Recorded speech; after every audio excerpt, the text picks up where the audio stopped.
Thiénaba TV à votre disposition pour la couverture de vos événements, pour la couverture médiatique des grands événements. Thiénaba TV avec vous avant, pendant et après. aouzu billahi mina shaytaani rajim bismillahi rahmaani rahim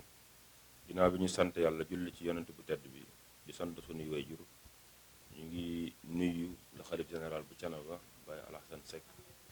yal na yàlla dolli wéram yàlla jàppale ko ci mission bi nga xamante ni moom la jiite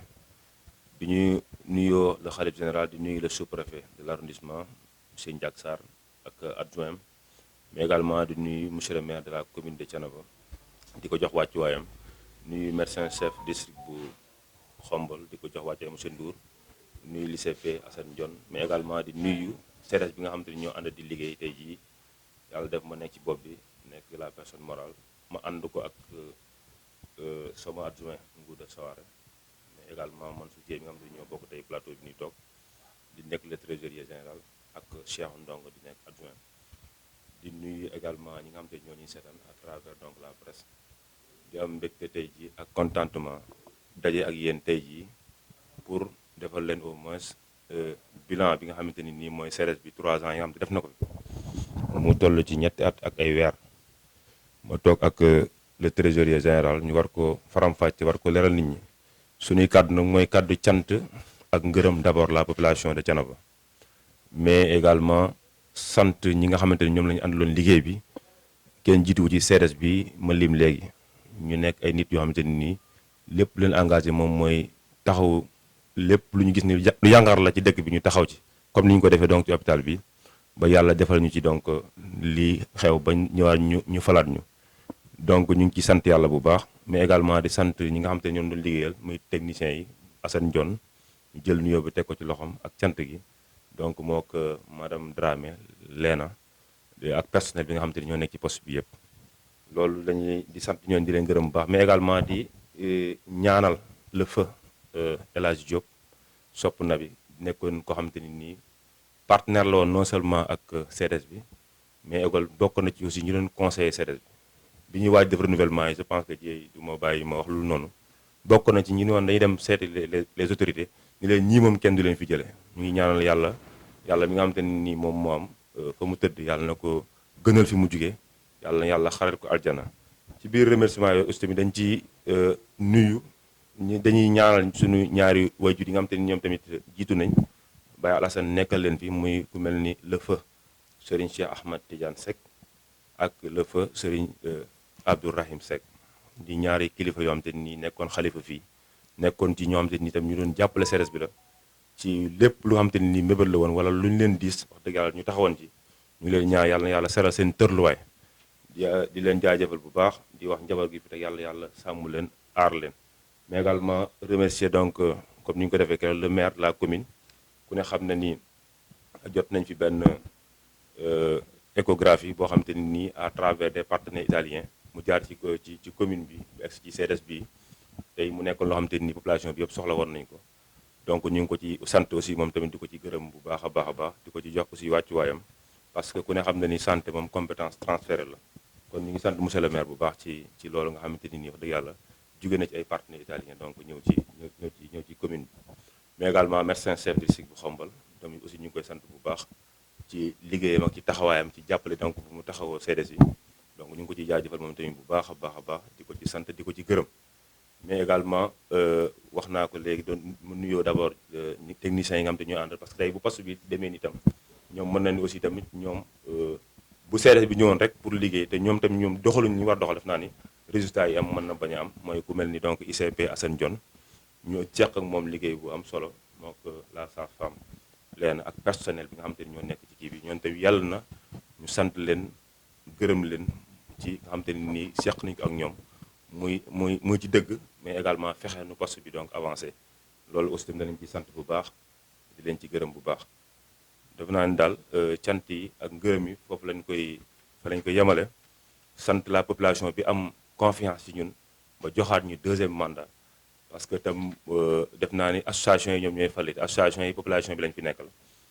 donc li ma waxoon rek bi ñuy bëgg a def ci assemblée bi ma ni bu fekkee population bi ñoom ñooy génn di ko fal yaakaar naa ne moom du jar sax ngay dem di ci sonn yooyu mais ku ne xam ne ay association ñoo koy fal association yi nag yi fi dajee tamit li ci ëpp tam wax dëgg yàlla ñun lañu àndat jëlaat confiance tegaat ñu ko ci ñun ñu ngi ciy sant bu baax di ci gërëm mais également di ñaan yàlla mi nga xamante ni dara taw ko nit ñu def ba ñu génn ci mandat bii nii ba ñi ci ëpp kontaan ci donc ñu ngi ñaan ñu bañ cee gis suñu bopp donc vraiment fexe ba def lu ëpp li nga xamante ni def nañ ko ci mandat bu njëkk bi loolu mooy suñu mébét donc sans plus tarder noonu lay def donc après ma jox le trésorier incha allah moom dina ñëw ci détails yi dina leen leeral donc bilan financier bi leeral leen fan la poste bi déparé ak fan la yegg si tey jii mais également ci investissement aussi dañ ci dugg wala leen poste bi def nañ fi nangam donc di sant aussi tamit sunu sœur Aminata Ndiaye donc mi nga xam te ne tey mu ngi woon di ànd ak donc le ministre donc de la santé Abdoulaye Diouf Sarr wax dëgg yàlla à travers Aminata donc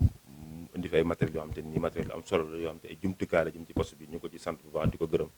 def naa loolu la ndaw war a taxawee boo gisee lu sa dëkk soxla nga fexe ba loolu ñëw mais également di sant aussi monsieur Abdou Ñing donc di au conseil des collectivités territoriales ñu ngi koy sant bu baax di ko gërëm parce que c'est aussi tamit bokk na ci ñi nga xam te ni doon leen jàppale mais aussi docteur Diallo le pharmacien bi nga xam te ni mooy nekk fii nii moom itam nga xamante ni bi poste bi ñëw ay jafe-jafe la amoon wax dëgg fa yàlla mu am ci taxawaay bu am solo parce que poste bi fekk nañ mu am ay jafe-jafe médicament te bi ñu ñëwee ci moom comme pharmacien la mënuñu donc ñu leen jël lu leen neex ñu ñëw di jël di liggéey ba tey résultat bi am kon yàlla nañu sant ko gërëm ko bu baax ci liggéey li nga xam ne defal na ko poste bi donc mais également Abdou ñi ngi def naa ni wax naa ko ñu ngi sant aussi la mutuelle de santé bi nga xam te ne nii soxna Nagay Sow moo nekk ci bopp ba ñu ngi koy sant aussi tamit ci compagnonnage bi nga am na ko donc ak poste bi donc ñu ngi koy sant moom itam bu baax di ko gërëm. ñu ngi def appel di woo képp kuy doomu commune bi bàyyiwuñ kenn ñi nga xamante ni ñu ngi bitim réew ak ñi nekk ci biir réew mi ñi nekk ci biir dëkk bi tam am lu ñu man ñu ngi leen di tàllal loxo pour ñu ñëw jàppale poste bi comme ni ñu ko waxee rek poste bi moom def naa poste ñëpp la wér-gu-yaram moom ku ne xam ne ni lu am solo la ci doomu aadama kon ñu ngi leen ci woo ñoom ñëpp képp koo gis ni daal am na loo xamante ni war na ko mën a apporter poste bi ñu ngi lay ci tàllal loxo nga ñëw jàppale ñu ci bu baax a baax parce que incha allah mandat bi ñu jublu nii am nañ ci ay mébét xam naa dinañ ci ñëw incha allah donc ñu ci tàllal ñëpp loxo daal képp kuy bonne volonté ku mu mën di doon daal ak foo mën di nekk commune bi yitteel la ñu ngi lay tàllal loxo bu baax ci poste bi nga ñëw jàppale ñu ci incha allah donc xeebuñu ci donc lu waaye mën a participer tam xeebuñu ko yéebuñu ko donc tamit ñu ngi sant ñëpp di gërëm ñëpp di wax asalaamaaleykum wa rahmatullah bismillahi mina seytaan rajim bismillahi rahmaani rahim ñu ngi nii waa Thiénaba gépp ñuy seetaan à travers les médias locaux sant yeeg ngërëm yi secrétaire exécutif bi def na ko pare kon man damay ñëw directement rek defal leen bilan ndax comme ni ngeen ko xamee dañu dénkoon CDS diiru ñetti at ñu koy doxal ba yàlla def keroog altine ñu waroon def assemblée générale présenté woon nañ foofu bilan bi ci teewaayu représentant chef de village yi ak association yi nga xam ne dañu am récépissé mooy li ñuy wax association légalement constituée ñu doon jaadu na aussi population bi jot xibaar yi ndax yàlla dogal na ca assemblée ba ñun lañ fi tegaat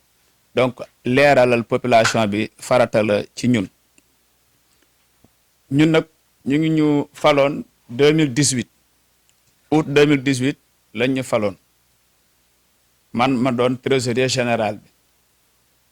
en tant que trésorier ñu ngi ñu transmettroon ñu ngi joxoon 840 960 francs en août 2018 comme ni ma ko waxee keroog 840 000 yooyu du woon lépp xaalis liquide ndax ku ne xam na ni poste aussi day liggéey ak ay mutuelle ak yooyu ñu koy yoreel di ci weeru dee ñu defal leen facture ñu fay ñun bi ñu ñëwee donc dañu àggale année 2018 bis muy 5 mois yi ñu dese woon dañ ko àggale bilan bi donc par at laa koy joxe ndaxte buñ ko bëggee def par weer ñetti at yi day yàgg recette mooy li nga xam ne moo dugg ci poste bi ci 5 mois yi nga xam ne moom lañ def ci 2018 mi ngi toll ci 6 105 550 ñu def suñuy dépense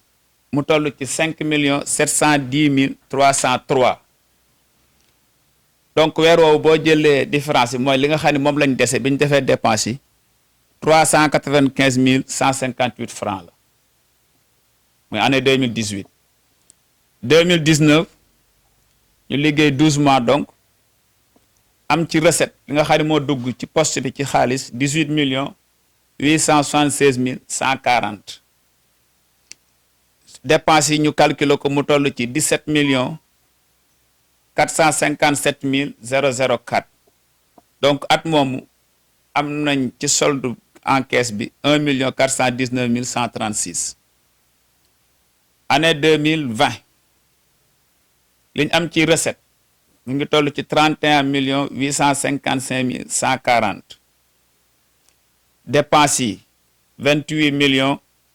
906 mille 898 donc at moomu am nañ dese nañ ci xaalis 2 millions 948 242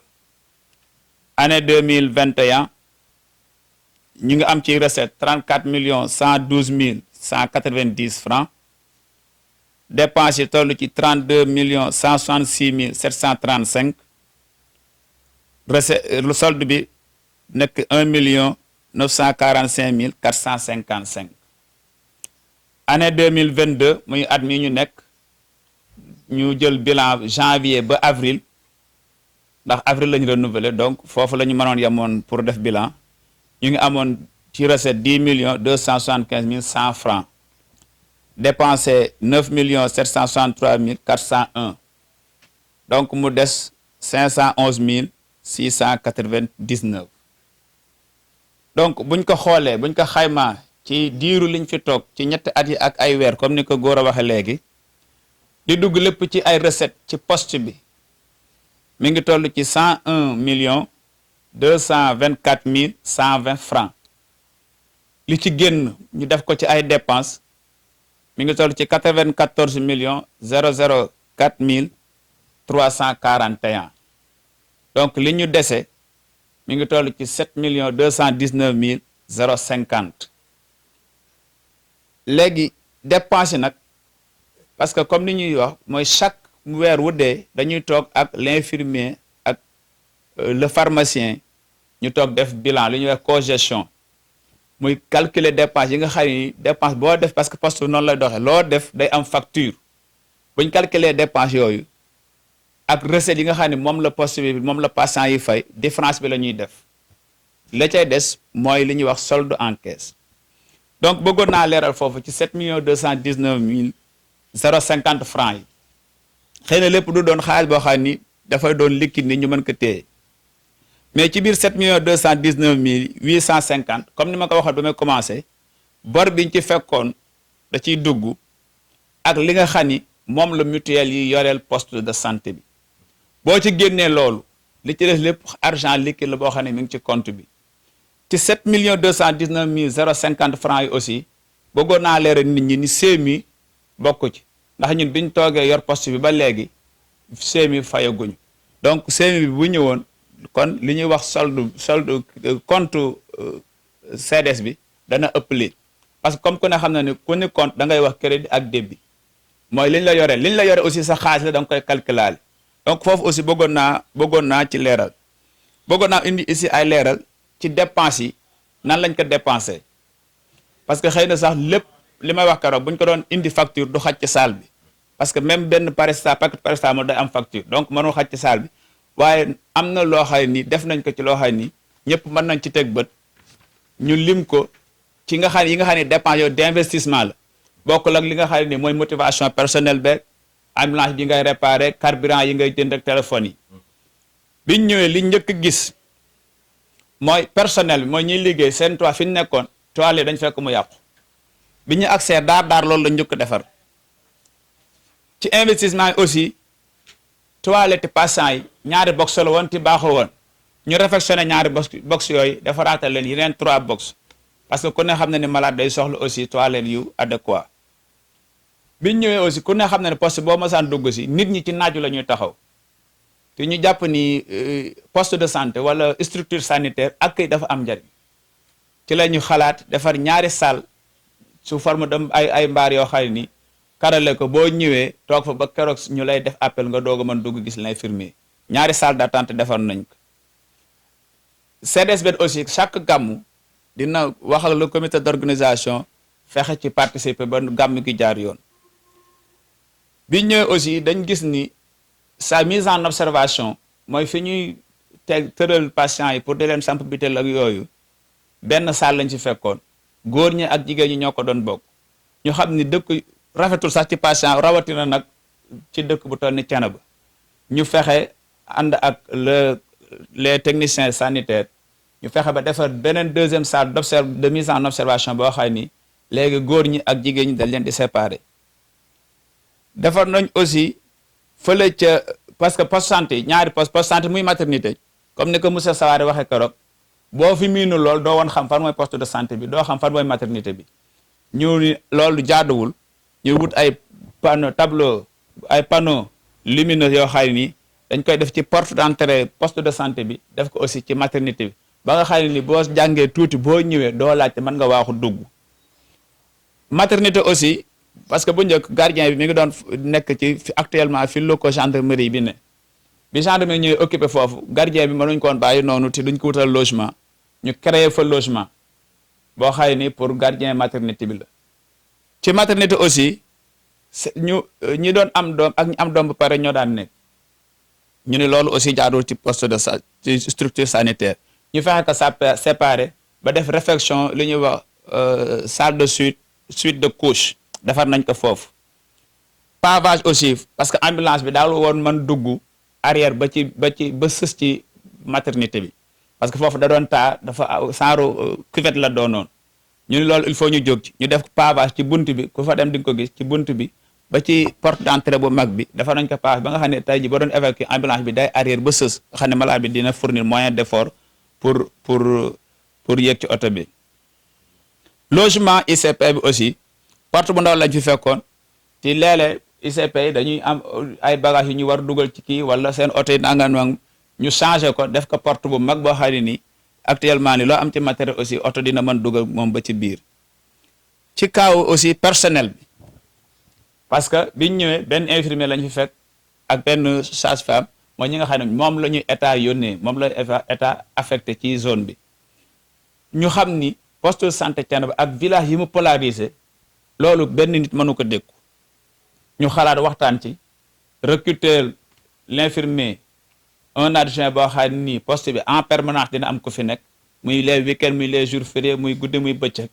maternité aussi ñu recruter fa benn sage-femme boo xam ne nii moom itam dina mën assurer intérim en cas d'empêchement leena bu nga xam ne nii léeg-léeg mën na jàpp wala liggéey boobu comme ni ma ko waxee léegi kenn attunu ko ci wàllu fayoor yi aussi motivation personnelle bi ku ci nekk fañ la fekkoon comme ni ko Ngouda waxee laay jël duñ ko mën a tudd waaye ku ñu fekkoon ci ñetti dërëm yóbbu nañ la ci juróom ñetti dërëm ku ñu fekkoon ci fukki dërëm yóbbu nañ la ci fukk ak juróom donc ku ci nekk fexe nañ ba li ngay ñàkk ci poste bi nga gisaat ci sa bopp entre autres yooyu réalisation lañ def loolu nag lañ gaaral keroog ci kanamu population bi yàlla def ñu wóolu ñu dénkaat waaye comme li ñuy wax rek àdduna continuité la doo def bilan même bu baaxee ak bu baaxul it da ngay fexe améliorer moo tax suñ deuxième mandat bi ñu basé wu ko ci amélioration les conditions comme ni nga xamee actuellement problème structure sanitaire bari na mais alhamdulilah ñun avant même catastrophe bi ñu gis Tivaouane am ñun xalaatoon nañ ba def ko déjà muy jënd instincteur def ko ci structure de santé pour ñaanuñ ko yàlla ëllëg bu naroon amit xëy na mën nañ anticiper yaa na ci yàlla musal waaye nag il faut nga fagaru bi ci des it maternité fàttoon naa ko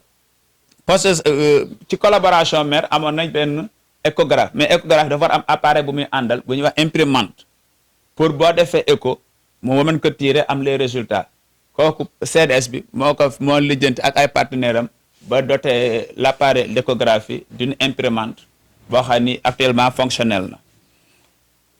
na comme li ma doon wax léegi ci perspective maanaam lan moo tax ñu laajaat deuxième mandat ñuy jox ñu ko lan lañ am yéene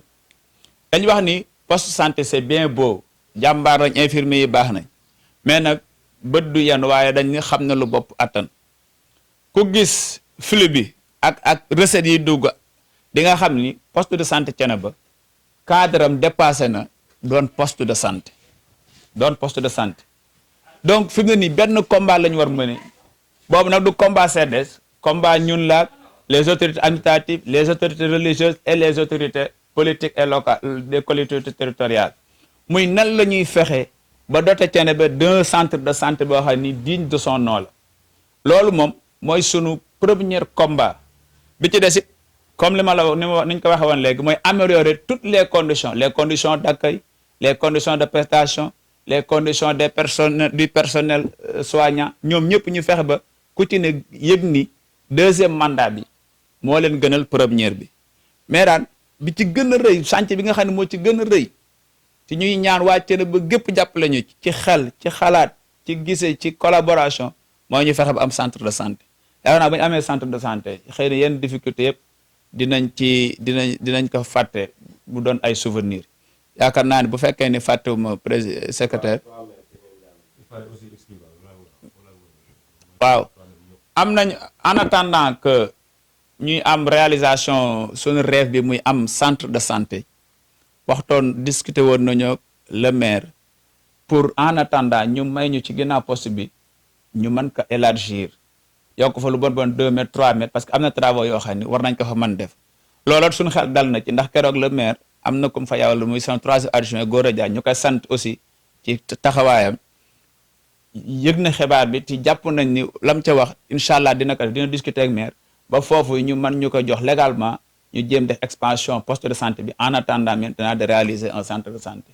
ñu ngi sant yaakaar naa bu dee fàttuma dara di gërëm ñëpp wasalaamaaleykum wa rahmatullah. Thiénaba TV à votre disposition pour la couverture de vos événements, pour la couverture médiatique des grands événements. Thiénaba TV avec vous avant, pendant et après.